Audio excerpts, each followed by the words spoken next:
Okay, so welcome Achievers classes.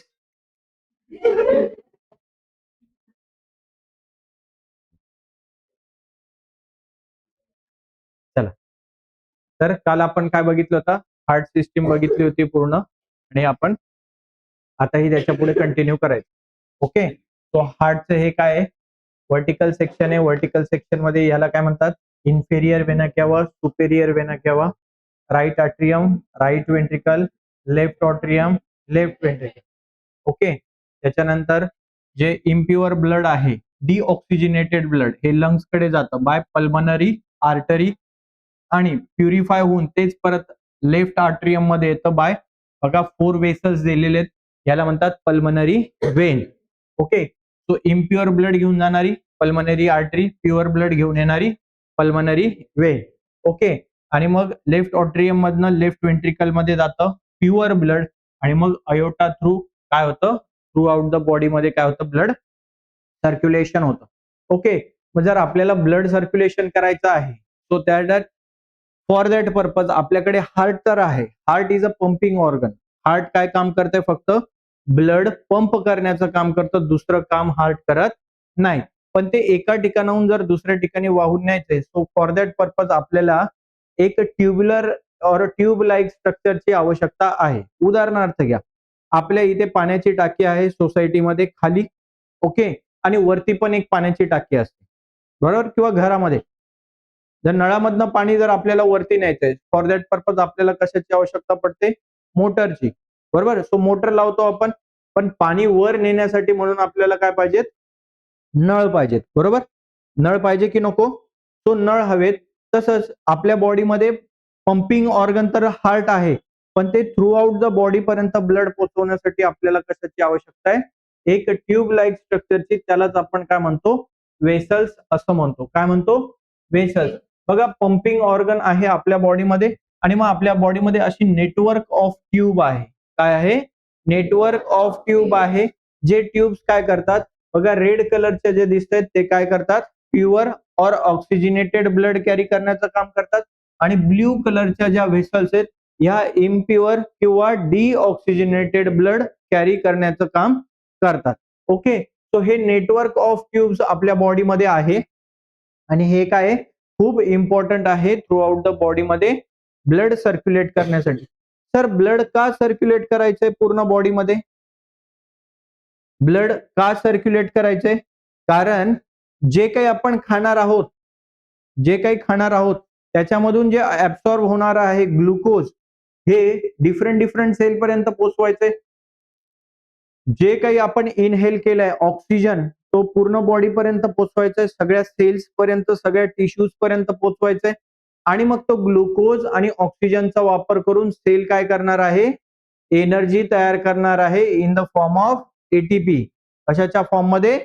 एटीपीच्या form मध्ये energy तयार करणार आहेत, आणि मग ती एनर्जी आपण वेगवेगळ्या कामांसाठी युटिलाइज करणार आहोत, बरोबर? मग ते डिफरंट डिफरंट सेल्स पर्यंत आपलं एनर्जी पोहोचायला पाहिजे की नाही? सॉरी, फूड पोहोचायला पाहिजे की नको? मग त्याच्यासाठी ह्या वेसल्स इम्पॉर्टंट आहेत. या वेसल्स काय करतात? थ्रू आउट द बॉडी पर्यंत ब्लड सप्लाय करतात. त्या ब्लड मध्ये काय असतं? तर ऑक्सिजन असतो आणि ग्लुकोज सुद्धा असतो. बघा, आपण आताच एक स्ट्रक्चर बघितलं होतं, काय की हार्ट मधनं एक मेन वेसल बाहेर पडते, त्याला आपण नाव दिलं होतं अयोटा. काय नाव दिलं होतं? अयोटा. काय कॅरी करते रे? ऑक्सिजनेटेड ब्लड कॅरी करते, ज्याच्यामध्ये खूप सारा काय असतो? ऑक्सिजन. मग ही आर्टरी आहे. अयोटा काय? एक प्रकारची आर्टरी आहे, जी काय करते?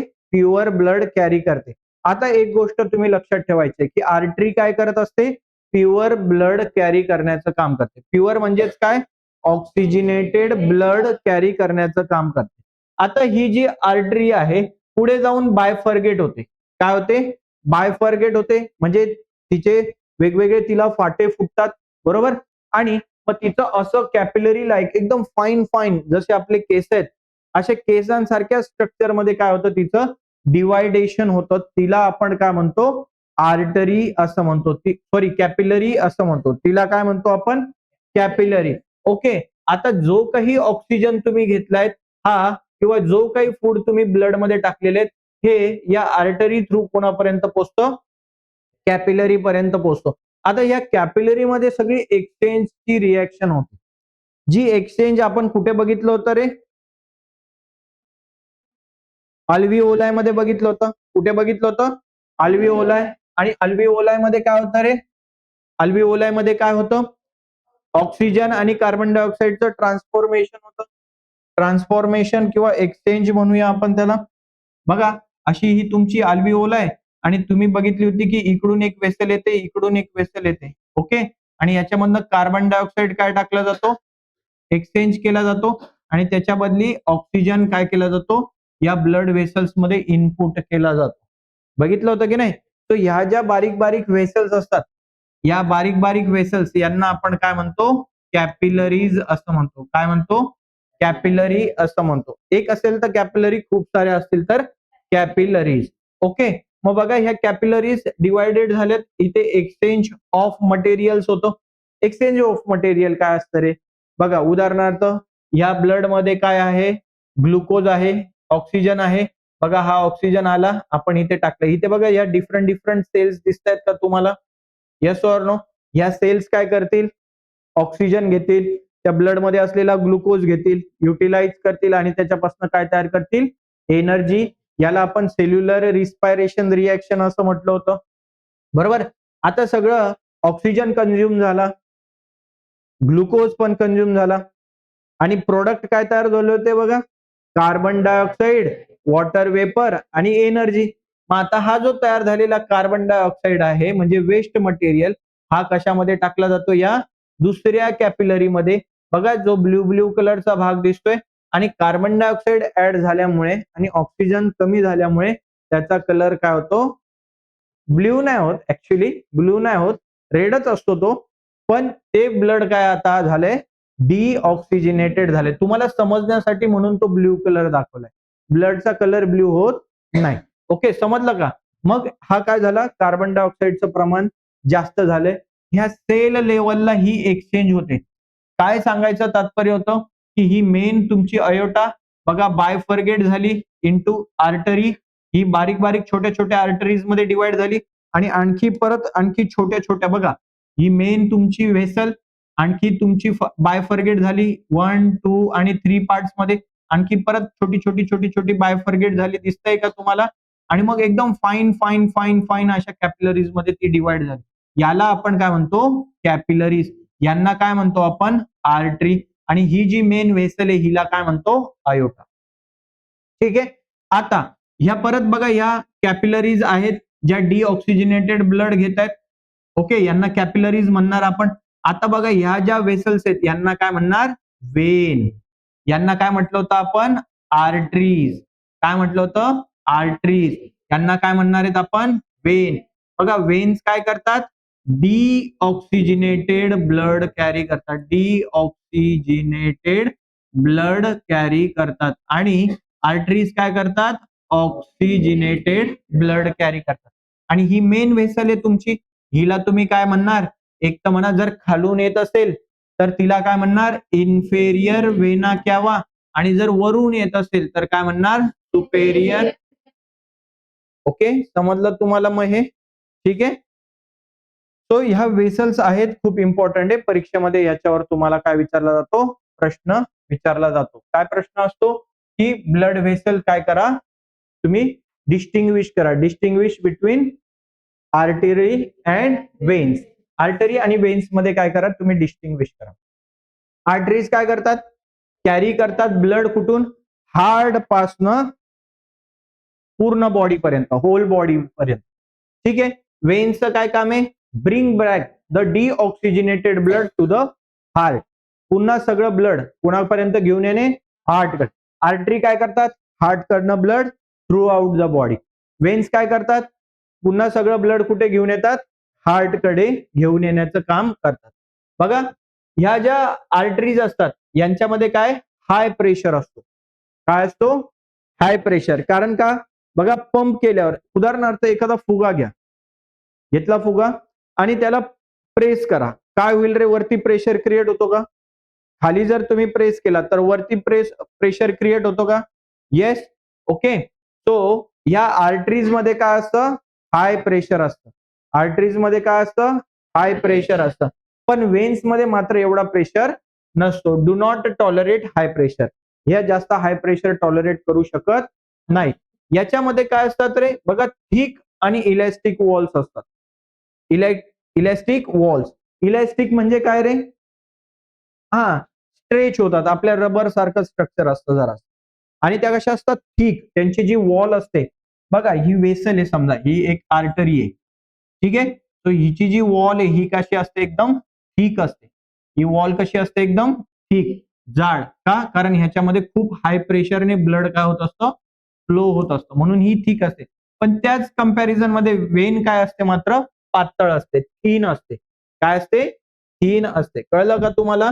येस. बघा, not thick walled have walls to prevent the back flow of the blood. आता ह्याच्यामध्ये वॉल्स असतात. जसं आपण हार्ट मध्ये काय बघितलं होतं रे? बघा, जरासा हार्टचं स्ट्रक्चर बघूया आपण परत एकदा. हे तुमचं असं हार्ट होतं की नाही? ओके. सो हा तुमचा काय होता? राईट राईट अट्रियम होतं. आणि या राईट ऑट्रियम मधनं ब्लड कुठे येत होतं? राईट व्हेंट्रिकल मध्ये. बघा, राईट ऑट्रियम आहे आणि हा काय आहे? Right ventricle. इथून बघा एक वॉल ठेवलेली होती आपण, तिला काय म्हटलं होतं आपण? ट्रायकस्पिड वॉल. आणि ट्रायकस्पिड वॉल कशासाठी होती रे? की बॅक फ्लो होऊ नये म्हणून, ब्लडचा बॅक फ्लो होऊ नये म्हणून. आता मला सांगा, जर खालून ब्लड असं वर येत आहे हार्टकडे, म्हणजे अर्थच्या ग्रॅव्हिटेशनच्या अपोजिट फ्लो होतोय का? उदाहरणार्थ बघा, एक पाय तुम्हाला मी देतो असं. हा ठीक आहे, इथे दाखवला, हा पाय आहे समजा. असं समजा, हा काय तुमचा पाय, ठीक आहे. आता इथून डिऑक्सिजनेटेड ब्लड वर चाललंय हार्टकडे, इकडे कुठेतरी heart. Yes or no? Yes. आता समजा खालून ब्लड वर कसं जाऊ शकतं? वरून तर इझी आहे खाली येणं, कारण due to the earth gravity blood खालीच येईल. अर्थच्या ग्रॅव्हिटेशन नुसार हार्ट मधून ब्लड कुठे येणार आहे रे? तर खालीच जाणार आहे.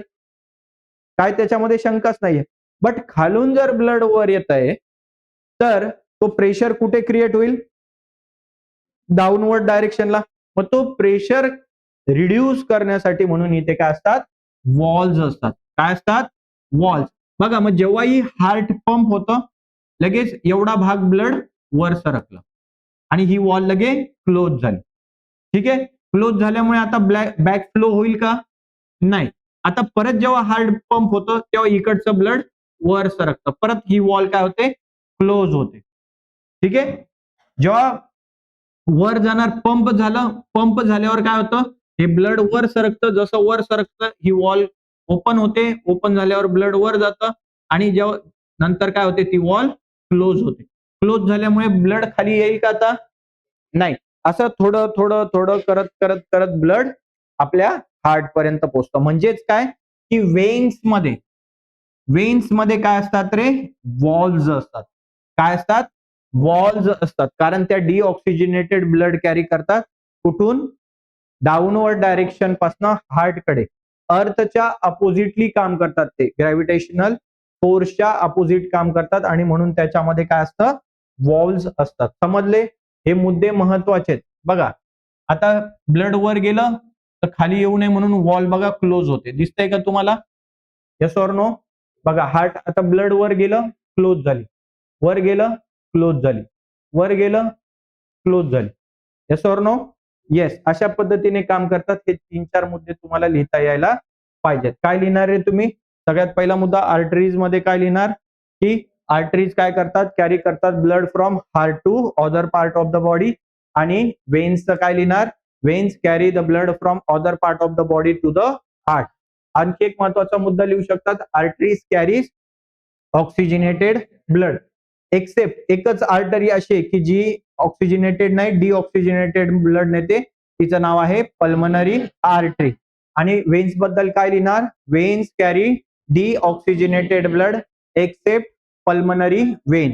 Pulmonary vein carries oxygenated blood आणि pulmonary artery carries deoxygenated blood. 3 मुद्दे झाले. चौथा मुद्दा काय लिहिणार? की आर्टरीज काय लिहिणार? Arteries have to tolerate high pressure.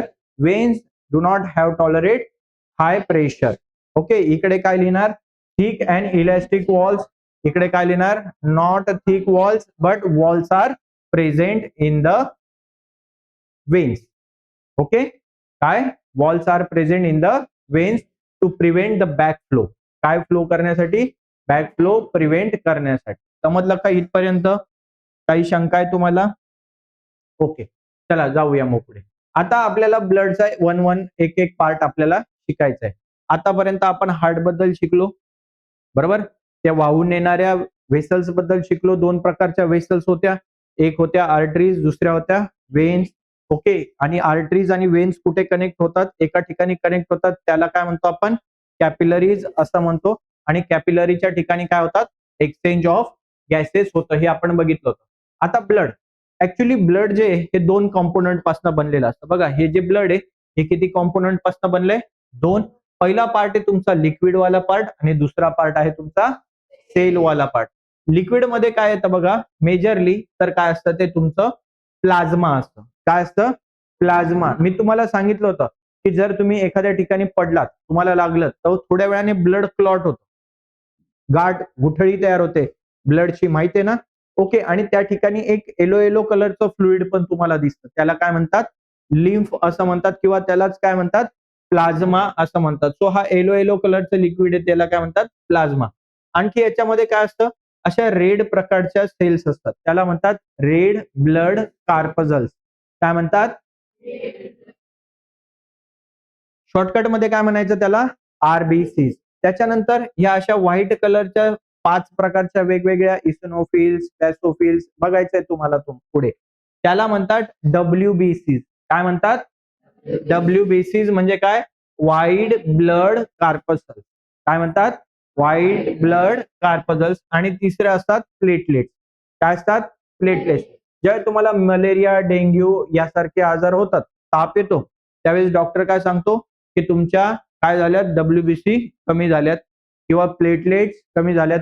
मग तुमची आई तुम्हाला पपईचा ज्यूस पाजते, बरोबर, पपईच्या पाल्याचा रस पाजते आणि तुमच्या प्लेटलेट्सची संख्या काय होते, वाढते. चला मग एक एक वन बाय वन आपण डिटेलमध्ये बघूया. ओके, चला आता सगळ्यात पहिला भाग बघूया याच्यामधला, प्लाझ्मा. कोणता, प्लाझ्मा. प्लाझ्मा मध्ये काय असतं, सगळ्यात पहिला भाग बघतोय आपण, लिक्विड वाला भाग, प्लाझ्मा. प्लाझ्मा मध्ये काय असतं, 90 to 92% काय असतं, वॉटर. फ्लो व्हायला पाहिजे थ्रू आउट द बॉडी मध्ये. जर फ्लो व्हायला पाहिजे तर त्याच्यामध्ये काय पाहिजे, मग वॉटर पाहिजे. पाणी पाहिजे की नको, पाणी असेल तरच काय होईल, फ्लो होईल. बघा मग सगळ्यात मुख्य कंपोनंट कोणता आहे ब्लड मधला, सगळ्यात महत्वाचा भाग कोणता आहे, आणि तो काय आहे, ब्लड. काय आहे, ब्लड. त्याच्यानंतर काय आहे, 6 to 8% काय त्याच्यामध्ये प्रोटीन आहेत. काय आहेत, प्रोटीन. बघा हे प्रोटीन पण आहेत त्याच्यामध्ये. त्याच्यानंतर 1 to 2% organic salt and other component. Organic salt कोणकोणते रे, जे आपण खातो, बरोबर, ते. त्याच्यानंतर बघा सगळ्यात महत्वाचं काय आपल्या प्लाझ्मा मध्ये, अल्ब्युमिन आहे. काय, अल्ब्युमिन आहे. हे काय करतं, distribute the water all over the body. अल्ब्युमिनचं काय काम आहे, सगळ्या बॉडीमध्ये वॉटर डिस्ट्रीब्युट करणे. किंवा किती ब्लड मध्ये आपण जे पाणी पितो ते डायरेक्ट ब्लड मध्ये ओततो का आपण, पाणी पिलं डायरेक्ट ब्लड मध्ये गेलं, असं होतं का, नाही, ते स्टमक मध्ये जातं, स्टमक मधनं स्मॉल इंटेस्टाईन मध्ये जातं. तो किती पाणी ऍब्सॉर्ब केलं पाहिजे, किती पाणी ऍब्सॉर्ब केलं पाहिजे, हे सुद्धा कोण ठरवतं, अल्ब्युमिन ठरवतं. ठीक आहे. त्याच्यानंतर एक ग्लोबुलिन्स. ग्लोबुलिन्सचं काय काम आहे, प्रोटेक्शन करणं, सुरक्षा प्रदान करणं. ओके, याच्या व्यतिरिक्त आणखी काय आपल्या बॉडीमध्ये, एक सगळ्यात महत्वाचा घटक म्हणजे तो फिब्रिनोजेन आणि प्रोथ्रोम्बिन. हे दोन घटक खूप महत्वाचे आहेत. कोणते, फिब्रिनोजेन अँड प्रोथ्रोम्बिन. या दोघांचं काम काय, ब्लड क्लॉट करण्याचं. काय काम करण्याचं, ब्लड क्लॉटिंगचं काम आहे. कशाचं काम आहे, ब्लड क्लॉटिंगचं. आता एक जस्ट इमॅजिन करा, तुम्ही तुम्ही पडलात, हा, आणि तुमच्या हाताला जबरदस्त मार लागला किंवा आणखी काही दुखापत झाली, तर काय होईल,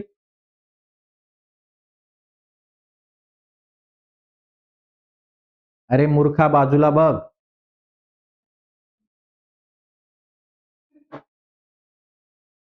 उभा राहा,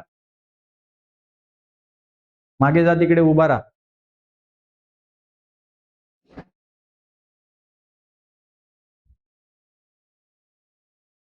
जर तुम्ही पडलात आणि तुमचं ब्लड क्लॉटच झालं नाही तर काय होईल? कंटिन्युअसली फ्लो होईल ब्लड आणि शरीरातलं सगळं ब्लड वाहून जाईल. बरोबर आहे. मग चांगलं आहे का? नाही. मग असं होऊ नये, प्रिव्हेंट व्हावं याच्यासाठी म्हणून तुमच्या शरीरामध्ये 2 वेगवेगळ्या प्रकारचे प्रोटीन्स असतात बघा. एक आहे फिब्रिनोजेन आणि दुसरं आहे प्रोथ्रोम्बिन. ओके. ज्याही वेळेस तुम्हाला जखम होते, हे फायबर्स आहेत एक प्रकारचे. काय आहेत? फायबर्स. बघा तुम्हाला दाखवतो मी फोटो. बघा, आता तुम्हाला जखम झाली म्हणजे ही तुमची इथली सेल बघा डॅमेज झाली, फाटली. ओके. जशी ही फाटते, बघा लगेच प्लेटलेट्स तिथे ऍक्टिव्हेट होतात. ओके. आणि जशा प्लेटलेट्स ऍक्टिव्हेट होतात, त्याच्याबरोबर लगेच तिथे काय येतात? फिब्रिनोजेन आणि फायब्रिन हे तिथे लगेच येतात. फिब्रिनोजेन आणि हां. आणि बघा हे असे फायबर्स लाइक स्ट्रक्चर तयार करतात. धागे नुमा स्ट्रक्चर तयार करतात. आणि मग ज्या ठिकाणी जखम झालेली असते तिथे जाऊन ते अडकतात, चिटकतात. बरोबर? म्हणजे आता ब्लड इथून बाहेर येईल का परत? नाही. किती झालं? ब्लड बघा थोडंसं घट्ट असतं. ब्लड काय असतं? काय एकदम पातळ असतं? एकदम पाण्यासारखं पातळ असतं का? घट्ट असतं. मग हे असं धाग्यासारखं स्ट्रक्चर इथे तयार झालं एकदाचं, की मग ते त्या जखमेवर जाऊन अडकतं. मग आता तुमचं ब्लड इझिली पुढे फ्लो होतं. आता ते इथून बाहेर येतंय का? नाही. अगोदर इथे जखम झालेली होती. त्याच्यामुळे येणारं ब्लड इथून बाहेर निघत. थोड्या वेळाने तिथे फिब्रिनोजेन ऍक्टिव्हेट झाल्यामुळे काय होतं, की फिब्रिनोजेन आणि प्रोथ्रोम्बिनमुळे काय होतं, मग तिथे रक्ताची गुठळी तयार होते, गाठ तयार होते आणि मग ब्लड फ्लो होत नाही. आलं लक्षामध्ये तुमच्या? सो हे खूप महत्वाचं आहे. त्याच्यानंतर इनऑर्गॅनिक आयन्स आहेत लाईक कॅल्शियम, सोडियम, पोटॅशियम हे सुद्धा तुमच्या बॉडीमध्ये खूप महत्वाचा रोल प्ले करतात रक्तामध्ये. म्हणून तर आपण काय खातो? मीठ खातो ना. मिठामधनं काय मिळतं तुम्हाला? सोडियम मिळतं. काय मिळतं मिठामधनं तुम्हाला? सोडियम. जेही तुम्ही नॉनव्हेज खातात त्याच्यातनं काय मिळतं तुम्हाला? कॅल्शियम मिळतं आणि वेगवेगळ्या प्रकारचा जे आहार घेतात त्याच्यामधनं हे मायक्रो न्यूट्रिएंट्स तुम्हाला मिळतात. काय मिळतात? यांना मायक्रो न्यूट्रिएंट्स असं म्हणतात. समजलं का तुम्हाला मग? प्लाझ्मा कळलं?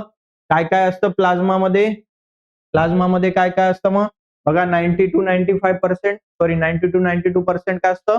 Water, 6 to 8% protein, 1 to 2% organic salt, त्याच्यानंतर अल्ब्युमिन, ग्लोबुलिन, फिब्रिनोजेन, प्रोथ्रोम्बिन आणि इनऑर्गॅनिक आयन्स काय? Calcium, sodium, potassium. परीक्षेत प्रश्न विचारला जातो. Right a short note on plasma. Okay. तो प्लाझ्मावर लिहिता येईल मग आता तुम्हाला? येस. त्याच्यामध्ये काही शंका आहे? चला. ओके. जाऊया मग पुढे. आता बघायचे आपल्याला ब्लड सेल्स. ब्लड सेल मध्ये आपण सेल्स बघतोय. सगळ्यात पहिली बघायची आरबीसी. काय बघायची? आरबीसीचा फुल फॉर्म काय? Red blood corpuscles. बघा हे अशा पद्धतीचे रेड ब्लड कार्पजल्स असतात. ठीक आहे? अशा पद्धतीने असतात. आता सगळ्यात पहिला मुद्दा म्हणजे काय? की त्यांचं स्ट्रक्चर कसं असतं? ते स्मॉल सर्क्युलर टाइप जे असतात बघा दिसतात का तुम्हाला सर्क्युलर? आहेत का सर्क्युलर अँड इलॉंगेटेड? इलॉंगेटेड म्हणजे बघा अशा पद्धतीने मध्ये त्याला खाता असतो. असे लांब असतात. इलॉंगेटेड असतात. येतंय लक्षामध्ये? त्याच्यानंतर कलर कसा आहे रे त्यांचा? Red colour. रेड कलर कशामुळे असतो? Due to the haemoglobin. हिमोग्लोबिनमुळे त्याला रेड कलर असतो आणि म्हणून त्याला नाव काय दिलंय? Red blood corpuscles. काय म्हणतात त्यांना? Red blood corpuscle. कळलं? तिसरं, oxygen dissolve in blood due to the haemoglobin. आता ऑक्सिजन का डिझॉल्व होतो रे ब्लड मध्ये? कारण हिमोग्लोबिनमुळे. सांगितलं होतं मी तुम्हाला, हिमोग्लोबिन मध्ये काय असतं? आयरन असतं आणि त्याच्यामुळे ऑक्सिजन त्याच्यामध्ये काय होतो? डिझॉल्व होतो. आता एका क्युबिक मीटर मध्ये, मिलीमीटर मध्ये बघा किती? 1 क्युबिक मिलीमीटर. समजा असं, आता मिलीमीटर म्हणजे किती असतं? मिलीमीटर माहिती आहे तुम्हाला? बघा हा 0 आहे, हा 1 आहे. ठीक आहे? याच्यामध्ये 1, 2, 3, 4, 5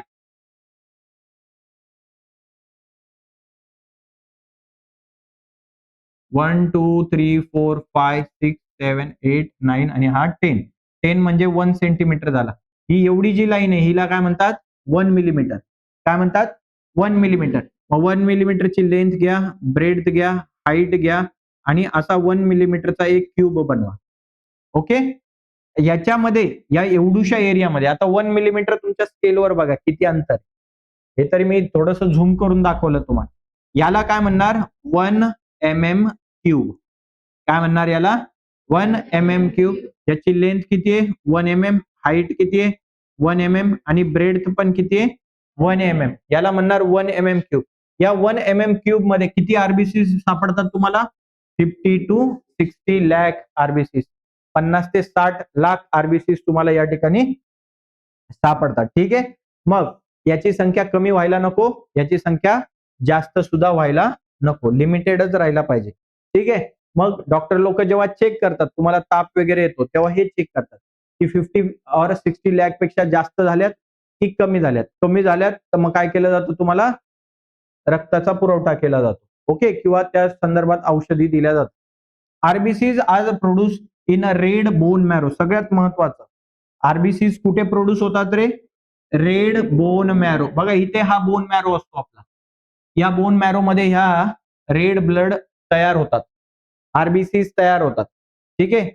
या आरबीसीज कुठे तयार होतात या इथे बोन मॅरो असतो. या बोन मॅरो मध्ये रेड बोन मॅरो मध्ये काय तयार होतात तुमच्या आरबीसीज तयार होतात. आणि एक आरबीसी ची लाईफ स्पॅन किती असते 100 to 127 डेज. 100 ते 127 दिवस एक आरबीसी जिवंत राहते. त्याच्यानंतर ती काय होणार आहे डेड होणार आहे. बरोबर. मग नवीन आरबीसी कुठे तयार होईल रेड बोन मॅरो मध्ये. कुठे तयार होईल येतंय लक्षामध्ये. एक आरबीसी मेल्यानंतर तयार होणारी सेल कुठे तयार होईल नवीन आरबीसी कुठे तयार होईल तर रेड बोन मॅरो मध्ये. ठीक आहे. कळलं तुम्हाला. चला तुमचा नेक्स्ट टॉपिक आहे आता तो म्हणजे डब्ल्यूबीसी. कोणता डब्ल्यूबीसी. डब्ल्यूबीसीचं फुल फॉर्म काय व्हाईट ब्लड कार्पजल्स. व्हाईट ब्लड कार्पजल्स किंवा व्हाईट ब्लड सेल्स. आता सगळ्यात महत्वाचं आपल्या बॉडीमध्ये सगळ्यात इम्पॉर्टंट जर सेल कोणती असेल तर ती कोणती आहे डब्ल्यूबीसी. ही काय करते डब्ल्यूबीसी पांढऱ्या पेशी म्हणतात तिला मराठीमध्ये. याचं काय काम असतं जर इन केस कोणताही प्रकारचा बॅक्टेरिया किंवा व्हायरस याने आपल्या बॉडीमध्ये एंट्री केली, आपल्या सेलमध्ये एंट्री केली तर सगळ्यात पहिले त्याला मारून टाकण्याचं काम कोण करतात डब्ल्यूबीसीस. म्हणजे डब्ल्यूबीसीस काय एक प्रकारच्या आपल्या सोल्जर सेल्स आहेत. काय आहेत सोल्जर सेल्स आहेत. सोल्जर्स आहेत त्या. आणि ते काय करतात आपल्या बॉडीचं प्रोटेक्शन करतात. Okay. So these are large मोठ्या असतात. ओके. न्यूक्लिएटेड असतात. न्यूक्लिएटेड म्हणजे त्यांच्यामध्ये काय असतो न्यूक्लियस असतो. आता 1 mm क्यूब मध्ये 1 mm क्यूब मध्ये बघा जर हा 1 mm ची लेंथ घेतली तुम्ही 1 mm लेंथ 1 mm ब्रेड आणि 1 mm हाईट जर घेतली तर एवढ्या याच्यामध्ये किती डब्ल्यूबीसी सापडतात आपल्याला 5000 to 10,000 डब्ल्यूबीसी. ओके. यांची संख्या कमीही व्हायला नको, यांची संख्या वाढायला सुद्धा नको. वाढलं तरी त्रासदायक असतं, कमी झालं तरी त्रासदायक असतं. कमी झालं तर काय होतं रे आपली इम्युनिटी पॉवर कमी होते. हा रोग प्रतिकारक शक्ती जी असते बघा कोरोनामध्ये हा शब्द तुम्ही खूप ऐकला असेल इम्युनिटी पॉवर वाढवा. त्याच्यानंतर विटॅमिन सी घ्या, हा लिंबू असं ज्यूस प्या असं सांगितलं होतं ना. ओके. तो काय होतं रे की जर तुम्हाला तुमची इम्युनिटी पॉवर इन्क्रीज करायची तर काय झालं पाहिजे तुमच्या ह्या ज्या डब्ल्यूबीसीज आहेत या कंट्रोलमध्ये राहायला पाहिजेत. 5000 ते 10,000च्या रेंजमध्ये राहायला पाहिजे. ओके. मग ह्या कमी पण व्हायला नको आणि जास्त सुद्धा व्हायला नको. ठीक आहे.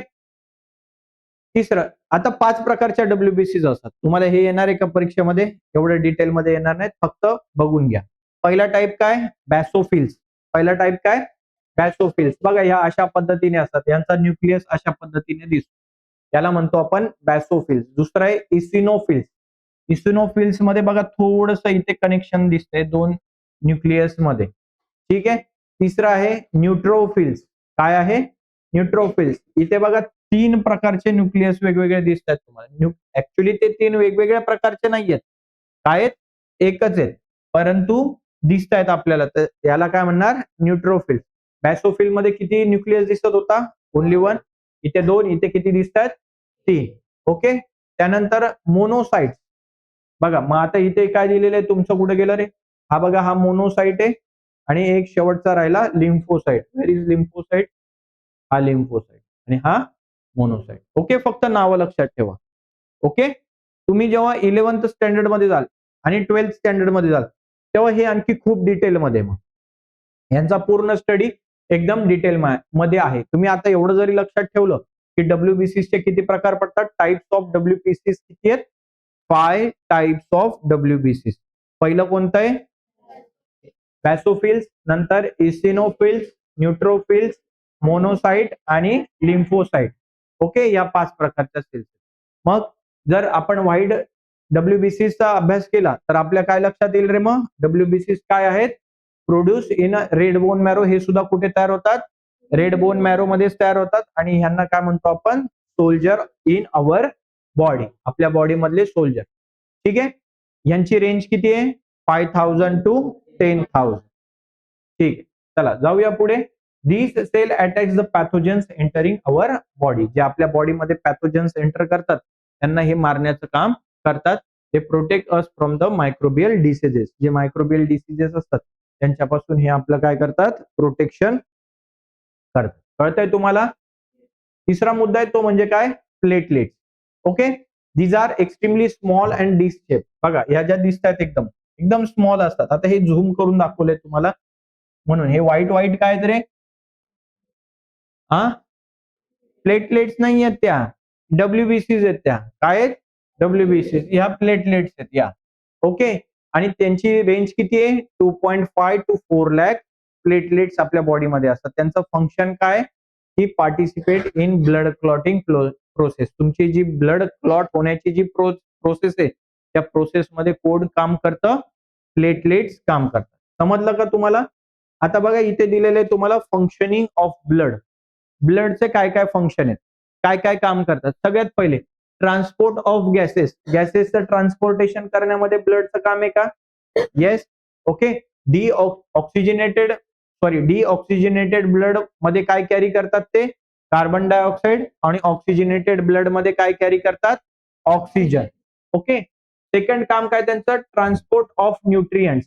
बघा कोणकोणत्या प्रकारचे न्यूट्रिएंट्स आहे, तर glucose, amino acid, fatty acid, हे सगळं ब्लड मधनं, कुठून, एलिमेंटरी कॅनल मधनं ते कुठे घेऊन जातात, ईच सेल पर्यंत, प्रत्येक सेल पर्यंत घेऊन जाण्याचं काम कोण करतं, ब्लड करत असतं. ओके, त्याच्यानंतर ट्रान्सपोर्ट ऑफ वेस्ट मटेरियल.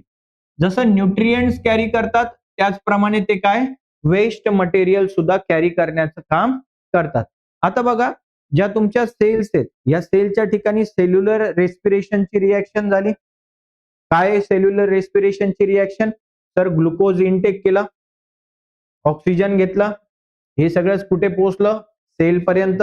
आणि सेलमध्ये ग्लुकोज आणि ऑक्सिजन मध्ये काय झाली, रिएक्शन झाली. काय तयार झालं, carbon dioxide, water vapour, energy तयार झाली. आणि वेगवेगळ्या प्रकारचे वेस्ट मटेरियल, त्याला नायट्रोजिनस वेस्ट म्हणतात. काय म्हणतात, नायट्रोजिनस वेस्ट. बघा नायट्रोजिनस वेस्ट कोणकोणते रे, अमोनिया, युरिया, क्रिएटिन आणि युरिक ऍसिड. युरिक ऍसिड नाही दिलेलं इथे, हे सुद्धा तयार होतात. अमोनिया, युरिया, क्रिएटिन आणि युरिक ऍसिड सारखे वेस्ट मटेरियल तयार करतात.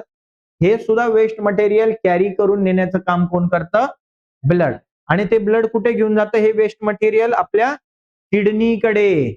मूर्खा, कोणाकडे नेतं, किडनीकडे. मग किडनी काय करते, युरिया, युरिक ऍसिड, क्रिएटिन हे पदार्थ काढून टाकते. आणि मग असं प्युरिफाय केलेलं ब्लड कुठे नेते, हार्टकडे नेते. स्टील या हार्टमध्ये ऑक्सिजन आहे का, नाही, कार्बन डायऑक्साइड आहे. म्हणजे किडनी कार्बन डायऑक्साइड फिल्टर करतं का, नाही. मग ते कार्बन डायऑक्साइड काढायचं काम कोण करतं, लंग्स. कोण करतं, लंग्स. कार्बन डायऑक्साइड काढून घेतं आणि त्याच्यामध्ये काय टाकतं, ऑक्सिजन टाकतं. ठीक आहे. त्याच्यानंतर प्रोटेक्शन, प्रोटेक्शन करायचं पण काम करतं. त्याच्यामध्ये डब्ल्यूबीसीस आहेत की नाही, ब्लडमध्ये.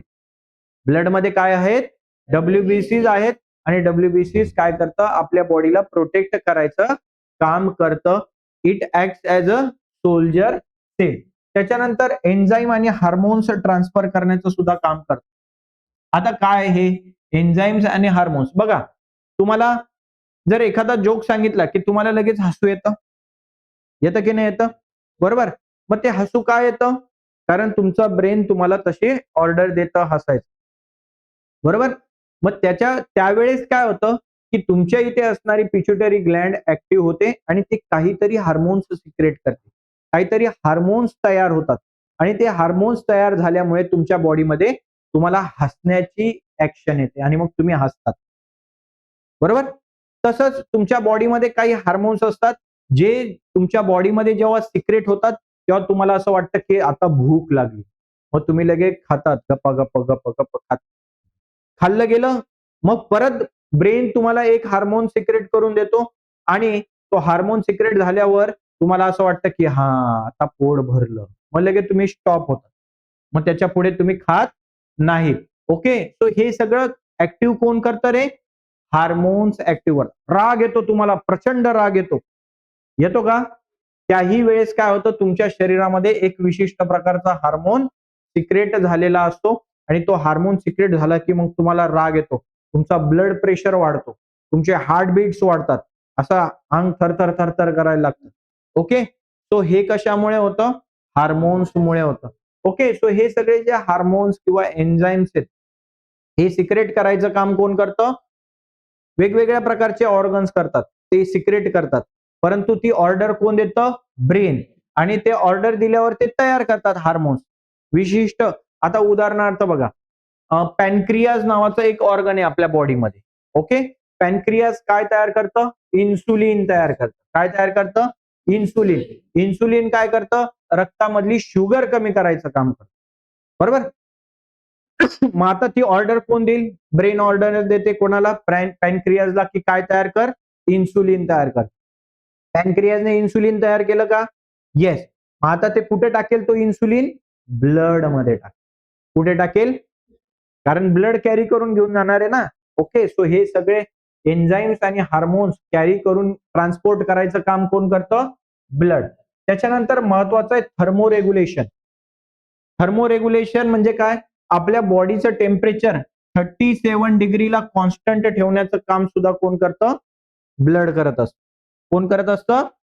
ब्लड करत असतं. कळलं तुम्हाला? तो एक ना एक अनेक असे ब्लडचे वेगवेगळ्या प्रकारचे कार्य आहेत, हे तुम्हाला माहिती पाहिजे. ठीक आहे. आता आपल्या बॉडीमध्ये वेगवेगळ्या प्रकारचे ब्लड ग्रुप्स आहेत. आहेत का ब्लड ग्रुप? प्रत्येकाचा ब्लड ग्रुप सेम आहे का? तुम्हाला माहिती आहे तुमचा ब्लड ग्रुप काय आहे? येस. ओके. प्रत्येकाचा काय असतो? वेगवेगळा ब्लड ग्रुप असतो आणि ते कोणी डिस्कव्हर केलंय? कार्ल लँडस्टेनर यांनी काय केलेलं आहे? ब्लड ग्रुप शोधून काढलेले आहेत. ओके. पूर्वी असं माहीतच नव्हतं की प्रत्येकाचा ब्लड ग्रुप सुद्धा वेगवेगळा असू शकतो. हे माहिती होतं का? नाही. पण कार्ल लँडस्टेनर यांनी शोधून काढलं की प्रत्येकाचा वेगवेगळा ग्रुप असतो आणि मग त्याचा आपल्याला काय झाला? खूप जास्त फायदा झाला. इन केस जर आपला ऍक्सिडेंट झाला, ओके, आणि खूप सारं ब्लड फ्लो बाहेर वाहून गेलं, मोठी जखम झाली आपल्याला आणि त्याच्यामधनं जर खूप सारं ब्लड फ्लो झालं, तर आपण काय करू शकतो? आपल्या सेम ब्लड ग्रुप, जर समजा माझा ए ग्रुप आहे, तर ए ग्रुपचं ब्लड घेऊन मी ते माझ्या बॉडीमध्ये काय करू शकतो? इंजेक्ट करू शकतो आणि माझा जेवढा कोटा आहे ब्लडचा तेवढा मी काय करू शकतो? फुलफिल करू शकतो. समजलं? सो त्याच्यासाठी ब्लड ग्रुप महत्वाचे. असं होऊ शकतं का? ज्याचा ब्लड ग्रुप ए आहे त्याला बी ब्लड ग्रुपचं रक्त डोनेट केलं तर काय होईल रे? तर तो जिवंत राहणार नाही, मरून जाईल. लगेच तिथे रक्ताच्या काय तयार होतात? गुठळ्या तयार होतात. हे कशामुळे होतं रे? अँटीजेन्स आणि अँटीबॉडीज मुळे होतं. आता हे जर तुम्हाला खूप डिटेलमध्ये सांगायचं म्हटलं तर तुम्ही मग बोर होऊन जाशाल. ओके, सो आपल्याला हे डिटेलमध्ये जायचं नाही. तुम्हाला काय फक्त इथे की ब्लड ग्रुप किती प्रकारचे आहेत? 4 टाइप्स ऑफ ब्लड ग्रुप आहे. ए, बी, ए बी आणि ओ. ठीक आहे. आणि याच्यामध्ये RH नावाचा एक फॅक्टर असतो. काय असतो? RH. RH पॉझिटिव्ह आणि RH निगेटिव्ह. म्हणजे काय रे? ए पॉझिटिव्ह असतो, A negative, B positive, B negative, A B positive, A B negative. Similarly O positive आणि ओ निगेटिव्ह. राहील लक्षामध्ये? हे सगळे ब्लड ग्रुप असतात आणि जो तो ज्याच्या त्याच्याच ब्लड ग्रुप वाल्याला काय करू शकतो? ब्लड डोनेट करू शकतो. इथे एक गोष्ट लक्षात ठेवायची, ओ ब्लड ग्रुप ज्याचा आहे हा, याला काय म्हणतात? Universal donor. काय म्हणतात? हा कोणालाही ब्लड डोनेट करू शकतो. म्हणजे याचं ब्लड सगळ्यांना चालेल. A B C D E F G Z आहे का? एवढे ई एफ जी झेड आहेत का? नाही. ए बी या सगळ्यांना हा काय करू शकतो? ब्लड डोनेट करू शकतो. तसा हा ए बी वाला भाऊ आहे ना, हा कोणाकडनं पण ब्लड घेऊ शकतो. त्याला एचं पण ब्लड चालतं, बघा त्याच्याकडे ए आहे का? त्याला बीचं पण ब्लड चालतं, बी आहे का? आणि ओचं तर सगळ्यांनाच चालतं. मग हा काय? Universal acceptor. युनिव्हर्सल म्हणजे तो सगळ्यांचं ब्लड ऍक्सेप्ट करू शकतो. त्याला कोणतंही ब्लड द्या, चालणार आहे. त्याला काय प्रॉब्लेम आहे का? वांदा आहे का त्याला? नाही, त्याला कशाचाच वांदा नाही. त्याचा विचारच करायची गरज नाही की ए का बी आहे का सी आहे का डी आहे का झेड आहे. टाका डायरेक्ट. डायरेक्ट नळी लावा, बादलीने ओता. बादलीने ओततात का? नाही. ओके. इंजेक्शन थ्रू इंजेक्ट केलं जातं आपल्या बॉडीमध्ये ब्लड. समजतंय तुम्हाला? All of you understood? चला मग पुढे जाऊया. किती ब्लड ग्रुप्स आहेत मग आपल्या बॉडीमध्ये? 8. हा, मेन किती आहेत? 4 आणि टोटल किती आहेत? 8. Okay. A positive A, B positive B, A B positive A B, O positive आणि ओ. त्याच्यामध्ये ओ काय रे? ओ काय? युनिव्हर्सल डोनर आहे. आणि ए बी काय? Universal acceptor. हे बघा, अशा पद्धतीने ब्लड डोनेशनची प्रक्रिया केली जाते. म्हणजे एक असतो ब्लड डोनर, जो ब्लड देतो तो कोण आहे? आणि जो ब्लड घेतो तो कोण आहे? Blood receiver. ब्लड रिसिव्हर किंवा ब्लड ऍक्सेप्टर. ओके, कळतंय तुम्हाला? हा, मग आता हे ब्लड कुठे मिळतं रे? भाजीपाल्याच्या दुकानावर भेटतं का? 5 रुपये किलो, 5 रुपये किलो, 6 रुपये किलो, 10 रुपये में चाय, आपला 10 रुपये में ब्लड, असं मिळतं का? नाही.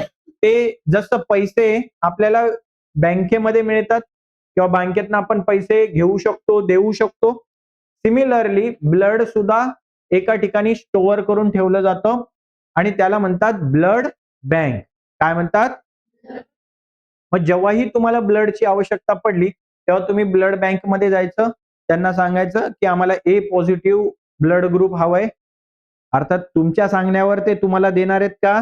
नाही. त्याच्यासाठी डॉक्टरची चिठ्ठी लागते की या विशिष्ट व्यक्तीकडे, अर्थात तुमच्या हातात पण देत नाहीत ते, ते त्यांचं डॉक्टर्स वगैरे हँडओव्हर करतात. असो, पण ब्लड बँकमध्ये आपल्याला ते ब्लड मिळू शकतं. ओके.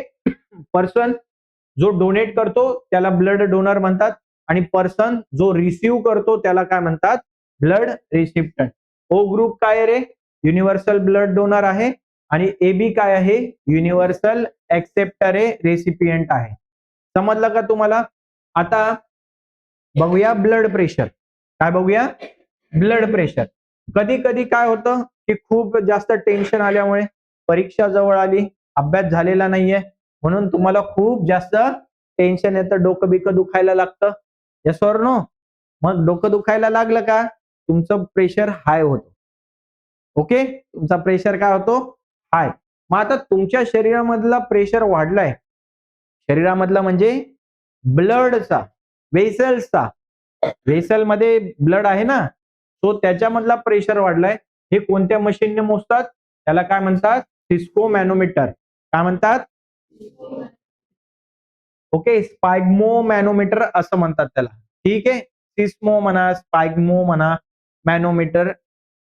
ओके, ठीक आहे. ह्याने काय काउंट करतात? तुमचा blood pressure due to contraction of heart. हार्टचं कॉन्ट्रॅक्शन झाल्यामुळे काय होतं रे? ब्लड पिचकारी सारखं निघतं आणि ते कुठून फ्लो होतं? तुमच्या आर्टरीज मधनं. कुठून फ्लो होतं? जर तुमच्या माहितीसाठी तुम्हाला लक्षात असेल तर आर्टरीज हाय टेन्शन मध्ये असतात, वेन्स मध्ये टेन्शन नसतं. ओके, आणि त्याच्यामुळे काय काय होतं? प्रेशर क्रिएट होतो. कशावर? Walls of आर्टरीजवर. आर्टरीजच्या वॉलवर काय होतं? प्रेशर क्रिएट होतो. त्यालाच काय म्हणतो आपण? Blood pressure. डॉक्टर कानामध्ये टेलिस्कोप घालतात आणि मग तुमचा काय चेक करतात? ब्लड प्रेशर चेक करतात. बरोबर? ते मशीनने असं पंप करतात. Yes or no? हा, मग तिथे हाता कधी लावलंय का? तुमचा प्रेशर मोजलाय का कधी? ओके, इथे हात टाईट होतो एकदम, ते गुंडाळलेलं असतं हे अवतीभोवती, आणि मग इथे तुमचा काय क्रिएट होतो? प्रेशर त्यांना चेक करता येतो. बघा, जेव्हा हार्ट दोन प्रकारे पंप होतं. एक असतं जेव्हा हार्ट कॉम्प्रेस होतं की नाही, त्याला काय म्हणतात कॉन्ट्रॅक्शन. आणि जेव्हा रिलॅक्स होतो, रिलॅक्सेशन.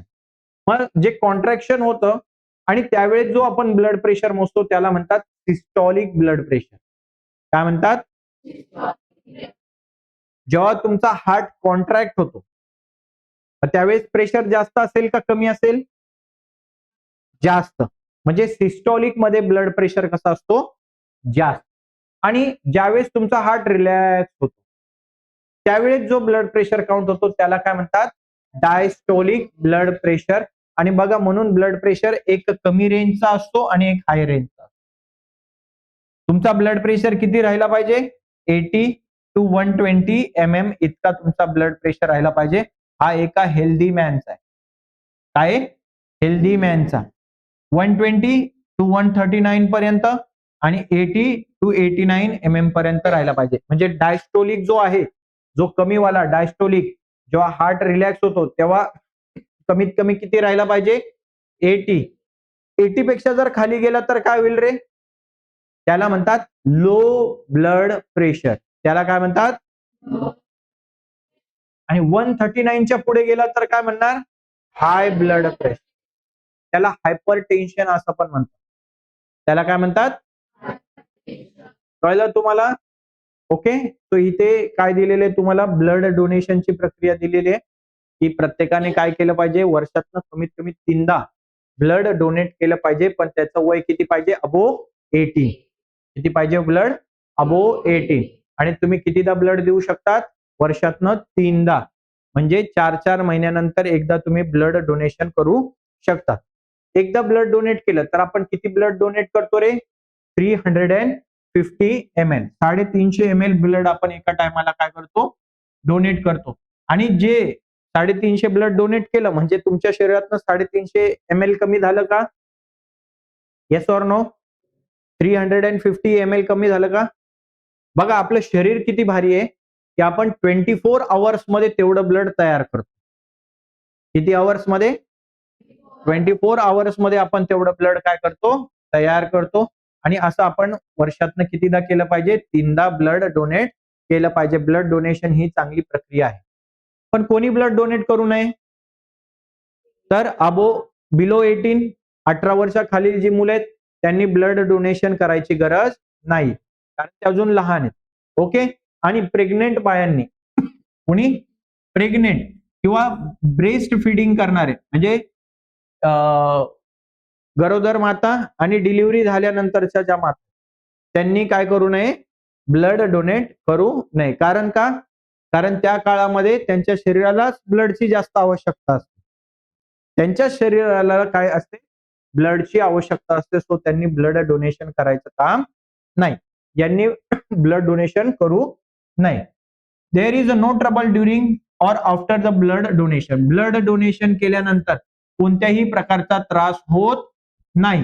म्हणजे तुम्ही ब्लड डोनेट केलं आज आणि 15 दिवसांनी तुम्ही म्हणाल की सर मला अशक्तपणा आला ब्लड दिल्यानंतर, तर असं होत नाही. तुमच्या शरीरात अशक्तपणा त्याच्यामुळे नाही, दुसऱ्या कोणत्या तरी दुसऱ्या गोष्टीमुळे झाला. ओके. कारण तुमचं जे ब्लड आहे हे किती वेळात तयार होतं रे? 24 आवर्स मध्ये नवीन ब्लड तयार होऊन जातं. आता बघा, मी ज्यावेळेस क्रिकेट खेळायचो, स्पोर्ट्समन मध्ये होतो, तेव्हा एका ठिकाणी ब्लड डोनेशनचा कॅम्प आयोजित केलेला होता.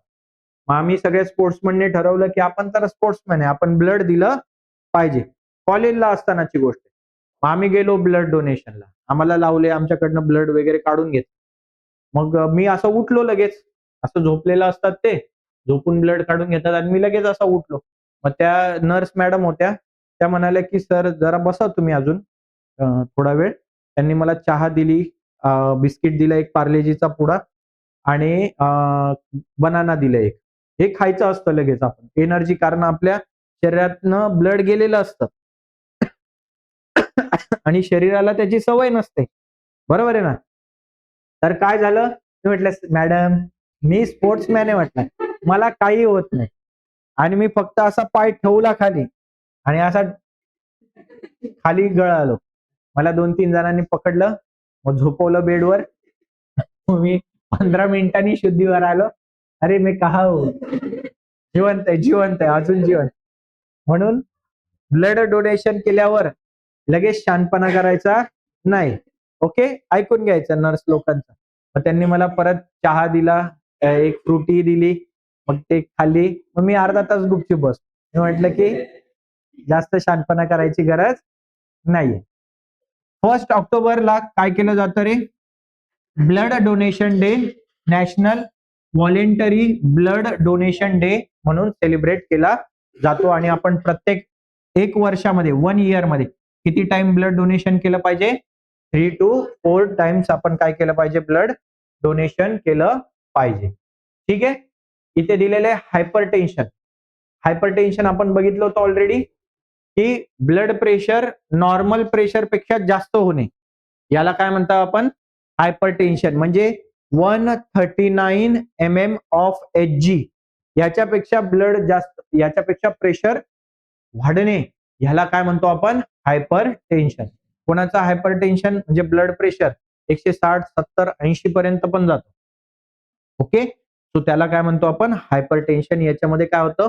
चक्कर येणे, व्हॉमिटिंग सारखं वाटणे, उलटी सारखं वाटणे, यासारख्या घटना होतात.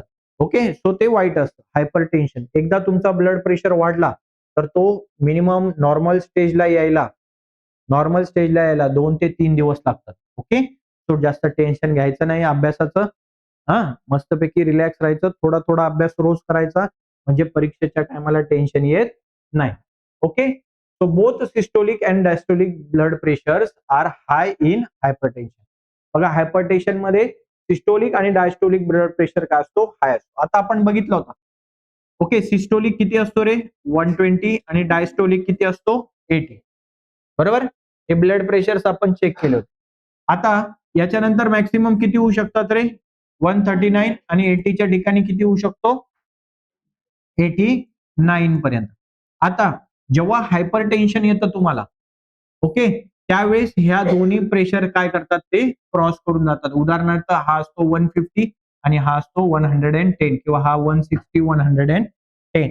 अशा पद्धतीने सिस्टोलिक सुद्धा आणि डायस्टोलिक सुद्धा ब्लड प्रेशर काय असतो? वाढलेला असतो. बघा, नॉर्मल ब्लड प्रेशर काय? 90 to 119. म्हणजे असं समजा तुम्ही, सिस्टोलिक मध्ये 90 to 119, डायस्टोलिक मध्ये 60 to 79. ओके, आता हायपरटेन्शन मध्ये बघा, स्टेज 1, स्टेज 2, स्टेज 3 दिल्या. स्टेज 2 म्हणजे काय? 160 पेक्षा जर वर गेला आणि डायस्टोलिक 100 पेक्षा जर वर गेला तर त्याला काय म्हणणार तुम्ही? खूप जास्त हायपरटेन्शन आहे. त्याला खूप जास्त कर्जाचं टेन्शन आलं बिचाऱ्याला, किंवा काय आणखी टेन्शन असेल त्यालाच माहिती. पण एवढं जास्त टेन्शन घेतलं त्याने. ठीक आहे, कळलं तुम्हाला? याला काय म्हणतो आपण? Hypertension. ठीक आहे.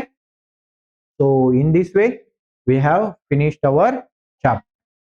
ठीक आहे. तो चांगला अभ्यास करा, मस्त अभ्यास करा.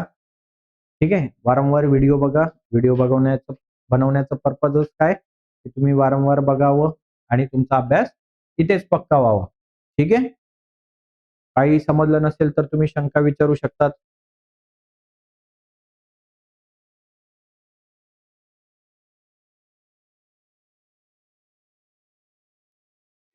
समजलंय सगळ्यांना?